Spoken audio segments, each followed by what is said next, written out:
Varicose veins కి సరైన చికిత్స కోసం సంప్రదించండి ఎవిస్ హాస్పిటల్. నమస్తే రమగారు. నమస్తే జయ.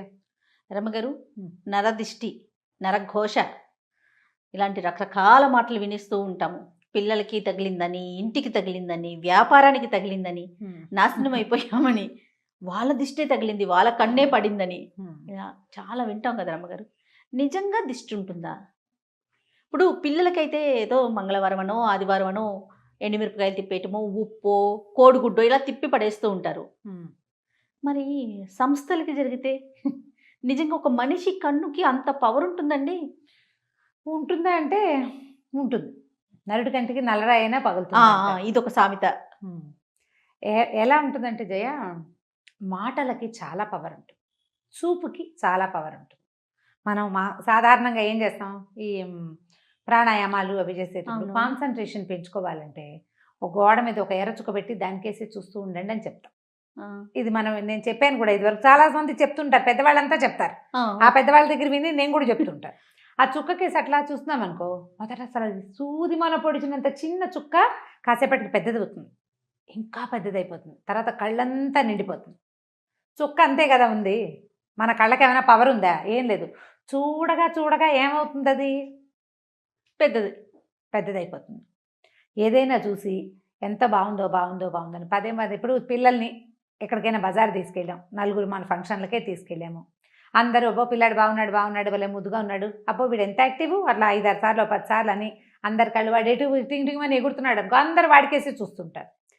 ఓ 2-3 గంటల తర్వాత పిల్లాడు కింద పడతాడు, లేకపోతే వాడు ఏదో ఎందుకో నస మొదలు పెట్టి ఇక ఏడ్చుకుంటూ ఉంటాడు, కన్ను తగిలేసింది పిల్లాడికి. అందరూ చూస్తుండేసరికల్లా ప్రతి వాళ్ళ కాన్సన్ట్రేషను ఒక విషయం మీదకే వెళ్తే అక్కడ ఒక డిస్టర్బెన్స్ ఏర్పడుతుంది.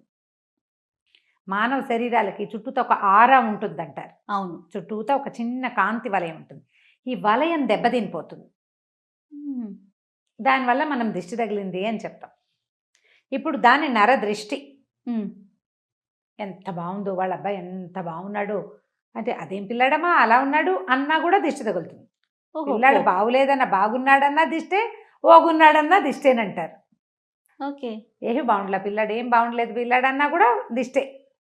పిల్లాడు బాగున్నా దిష్టే, బాగుండపోయినా దిష్టే. చూస్తూ ఉంటే జనం చూసిన కొందికి ఇబ్బంది వస్తుంది అనమాట. అయితే ఇప్పుడు సంస్థలు లేదా వ్యక్తుల గొప్పతనాలకి జనం ఏమిటి, ఇప్పుడు అమ్మో వీళ్ళు ఎంత సంపాదించేస్తున్నారో అని గాను, లేకపోతే ఎంత పేరు వచ్చేసిందో అని కానీ అందరూ దాని గురించే మాట్లాడి ప్రతి వాళ్ళు దాని మీదే దృష్టి కలిగి ఉంటే దాన్ని నరఘోష అంటారు. ఘోష. ఇప్పుడు నోటితోటి ఒక మాట అంటాం కదా జయ, వీళ్ళు ఎంత సంపాదిస్తున్నారో లేదా మంచి సంపాదన వచ్చింది అని అన్న లోపల ఒక మంట ఉంటుంది మనకి. ఒక్కొక్క వ్యక్తిని బట్టి, వాళ్ళ మనస్తత్వాన్ని బట్టి. వాళ్ళది పాజిటివ్గా చాలా కష్టపడ్డారు, ఇవాళ పైకి వచ్చారు, 10 రూపాయలు తెచ్చుకుంటున్నారు అన్న మాట పైకి అన్నా కూడా లోపల అది ఉంటుందో ఉండదో, ఇంటెన్షన్ వేరేగా ఉంటుంది. లోపల ఉడుకుతోంది అనుకో, బయటికి వచ్చిన ఈ మాటలలో ఒక రకమైన వైబ్రేషన్ రిలీజ్ అవుతుంది. అదే ఘోషగా పరిణమిస్తుంది. నీకు చూడు, చాలా super couple, super family, super పిల్లాడు, బ్రహ్మాండమైన చదువులు అన్నవాళ్ళు పుసుక్కిన అక్కడ ఏదో అయిపోతుంది. వాళ్ళు కొట్టుకు చచ్చిపోతారు. ఈ పిల్లాడు పరీక్ష రాసి రేపొద్దున ఐఏఎస్ ఇంతే అనుకున్నవాడు యాక్సిడెంట్ అయ్యి అక్కడెక్కడో పడతాడు, లేకపోతే అక్కడికి వెళ్ళాక రాదు. కొంతమందికి ఫెయిల్ అయిపోతారు, లేదా అన్నీ బాగానే ఉంటాయి, అవేం ఫెయిల్ అవ్వవు. వీళ్ళకే ఏదో అనారోగ్యమో, చెప్పుకోలేని ఇబ్బందులు, వీళ్ళ సక్సెస్ అంతా అలాగే ఉంటుంది. కానీ వాళ్ళ జీవిత ప్రయాణం మహావిసగటగా మారిపోతుంది. రోజు ఏదో ఒక చిన్న ప్రాబ్లంతోటే ఉంటుంటారు వాళ్ళు. సక్సెస్ మాత్రం అదే రేట్లో ఉంటుంది. ఈ ఘోష సక్సెస్ని కొట్టలేదు, ఎందుకంటే వాళ్ళ సక్సెస్ జాతక లక్షణాలు గట్టివి, గ్రహాలు చాలా గట్టివి. అందుకని వీళ్ళకి చిన్న ఇబ్బందులు, రుగ్మతలు, శారీరక మానసికమైన రుగ్మతలు, సంసారంలో ఇబ్బందులు, స్నేహితులతో ఇబ్బందులు వచ్చేస్తాయి. మనం గమనిస్తూ ఉంటాం వాటిని కదా. అయితే వీటిని ఎట్లా చేసుకోవాలంటే పురాతన కాలం నుంచి వచ్చిన పద్ధతి అయితే ఉప్పుతో దిష్టి తీసుకోవటమే చెప్తారు. ఓకే, ఉప్పు నెగిటివ్ ఎనర్జీని తీసేస్తుంది. పిల్లలకి ఏం చేస్తాం, 2 గుప్పెలతో ఉప్పు పట్టుకుని ఇటు 3 సార్లు ఇటు 3 సార్లు తీస్తాం. 3 2 6 సార్లు తీసి ఈ ఉప్పుని నీటిలో పోస్తే ఉప్పు కరిగిపోతుంది. నెగిటివ్ ఎనర్జీని తీసేస్తుందని ఈ తిప్పటం వల్ల మన చుట్టూతా బాడీ చుట్టూతా ఆరా ఉంది కదా, దాన్ని ఆరా పుల్ చేస్తాం, పుల్లింగ్ అవుతుంది అనమాట. అది ఆరా మళ్ళీ యథాప్రకారం లాగబడుతుందని మన పాతకాలపు పద్ధతి. ఇప్పటికీ కూడా ఈ నెగిటివ్ ఎనర్జీని పోగొట్టుకోవాలంటే ఎప్పుడూ ఉప్పు క్యారీ చేయాలని చెప్తారు. ఇళ్లల్లో మనం ఇంట్లోకి వెళ్తాం, ఈ మన హాల్లో కనపడే చోట రాళ్ల ఉప్పు ఒక కప్పులో పోసి పెట్టడం, నెల నెల మార్చేసుకోవాలి. బాత్రూముల్లో ఉప్పు పోసి పెట్టుకోవటం, బాత్రూంలో కూడా ఒక గ్లాస్ బౌల్లో ఉప్పు అని తెలియాలన్నమాట, అటు పెట్టుకోవటం. తర్వాత ఎక్కడి నుంచైనా బయటికి నుంచి వస్తే నీళ్ళల్లో కాస్త ఒక చిటికెడు ఉప్పు వేసుకొని, రాళ్ల ఉప్పు వేసుకొని స్నానం చేయటం 4 చెంబులు. ఇంక అదే చెయ్యాలి.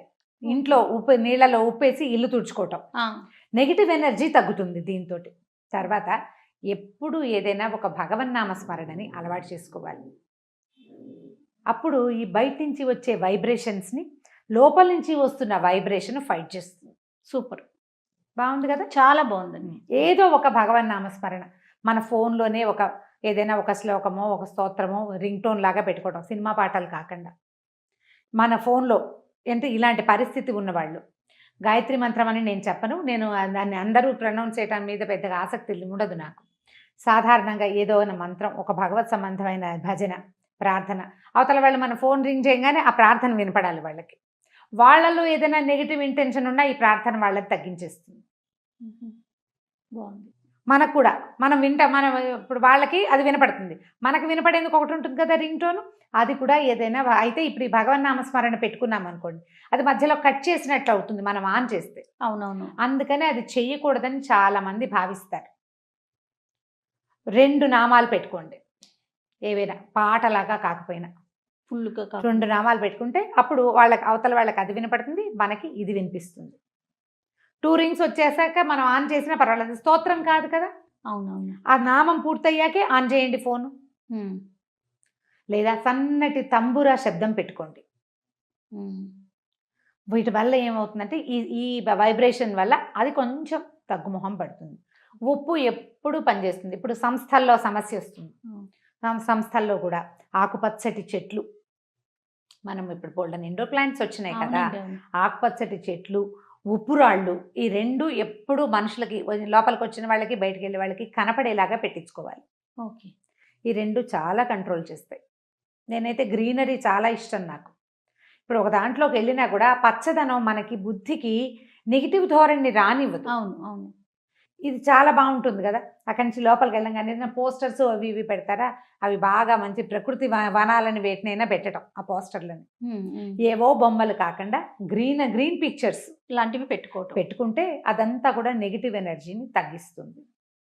ఉంటాయి, ఇది లేదు అని అనడానికైతే వీల్లేదు. దాని ఎఫెక్ట్ ఖచ్చితంగా ఎంతో కొంత పడుతుంది.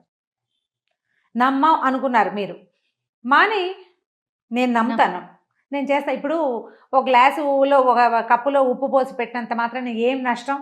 అదే కదా. అంతేనా? మన ఇంట్లో 2 ఆకుపచ్చటి చెట్లు పెట్టుకుంటే మనకు లాభమే కానీ నష్టం లేదు కదా, మనకు మంచిదే కదా, గ్రీన్గా కనపడతాయి. అంతే. ఓ రాళ్ల ఉప్పు ఉంటుంది, ఓ వస్తువు అట్లా ఉంటుంది. ఎప్పుడు మనం షోపీసులు పెట్టుకోవట్లా బోల్డ్, ఇది కూడా పెట్టుకుందాము, ఏమైపోతుంది? ఇల్లు క్లీన్ అవుతుంది అనే సంగతి మనకు తెలిసిందే. చీమలు దోమలు కొంచెం తక్కువగా ఉంటాయి, చీమలు రావు పెద్దగా ఉప్పు పెట్టి తుడిస్తే. ఈ నెగిటివ్ ఎనర్జీ ఒకటి తగ్గిపోతుంది. ఇంట్లో ఏదైనా సరే చీకటి మూలల్లో చేరేటువంటి రకరకాల శక్తులు అవన్నీ బయటికి పోతాయి.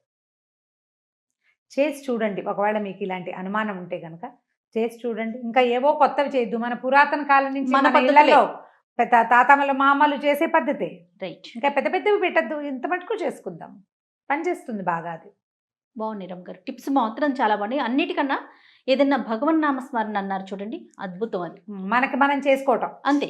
ఎట్లా ఇప్పుడు కూర్చుంటున్నావు, రామా అని కూర్చోటం, లేస్తావు కృష్ణ అనిలే. ఆ రాముడు కృష్ణుడు ఆ శబ్దాలలోంచి వచ్చేటువంటి వైబ్రేషన్ నిన్ను ఖచ్చితంగా కాపాడుతుంది. దేని నుంచైనా, అన్నిటి నుంచి కాపాడుతుంది. అలవర్చుకోండి, కనీసం వాళ్ళు మనని వదిలిపెట్టకుండా ఉంటారు. ఖచ్చితంగా రమ్మగారు. నమస్తే.